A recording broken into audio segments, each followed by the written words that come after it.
went to school like every other child. I grew up with my parents, both of them, my father and my mother. But one thing is that back to school, I was a very curious child. Thought I wanted to test and learn everything that I was surrounded. And I was in every club of my school, since primary school to secondary school and high school. And I was also part of the staff members, of my clubs and association. So this is how I actually cultivated my leadership journey.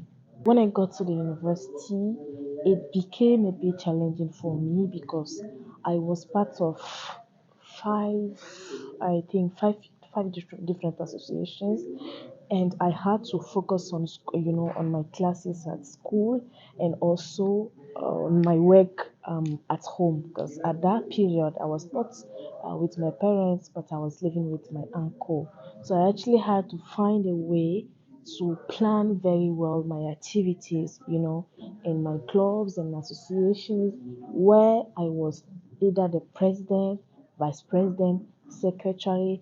But I remember being member of the staff of each association I actually belonged to. So I had to plan my life very well and overcome all those challenges. But also I had a problem, with men surrounded because I was the only girl, female leader, of associations between more than 42 men.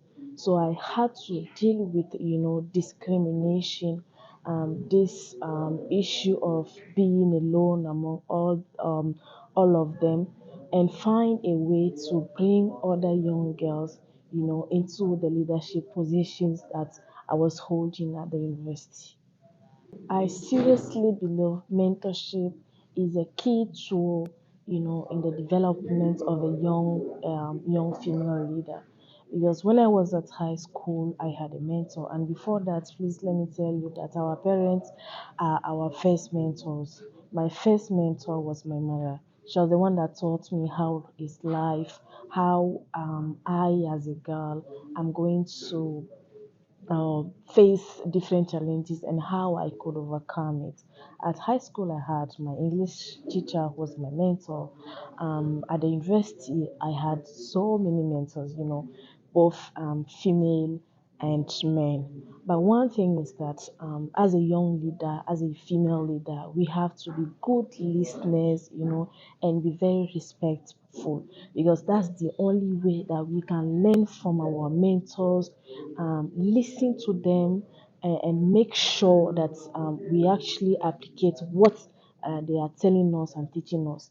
And again, mentorship is not actually a school, where teachers will be teaching you this or that, but it's a learning opportunity for both the mentee and the mentor. Strongly believe that women are the present and the future of each community, each country, and overall of Africa. And I think teaching leadership to young girls might be a way, a pathway to success of each country.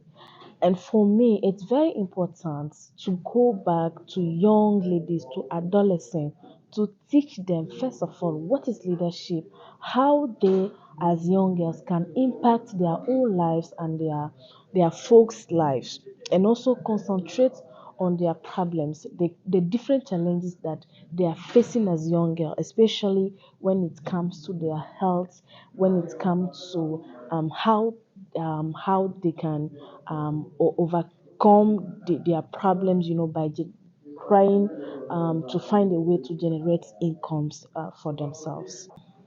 I am and have been a role model for many young ladies of my community.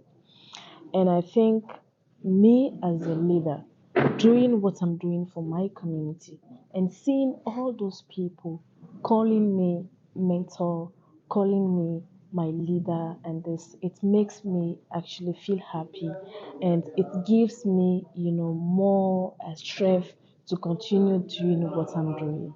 And it's very important for me to leave something behind, not only build maybe a house, buy a car, but actually the knowledge that I've gained through the different programs that I'm attending, through the different persons that I'm actually meeting, leave that legacy behind, to other young girls, that are coming, after me. During my leadership journey, I've had the chance and the opportunity to meet, those people that I call role models. I had also the opportunity to attend different intergenerational conferences, like the last one I attended in Congo Brazzaville, where I actually got to meet Ellen Sally Jensen. So I think this is actually something that each government should incorporate in our programs. If we want to leave a legacy to young people, then we should be able to call old people, young people to sit on a table and discuss their problems and their needs, because we can only achieve what we want to achieve. We can only succeed if we are sitting together and discussing exchanges, as leaders, as human beings, and finding the solutions to all our problems. Young people need to learn from older people, and then the old also people need to learn from young people. Because as the young generation, we have a lot, we know a lot, and our older people also know a lot, and they have a lot to share with us.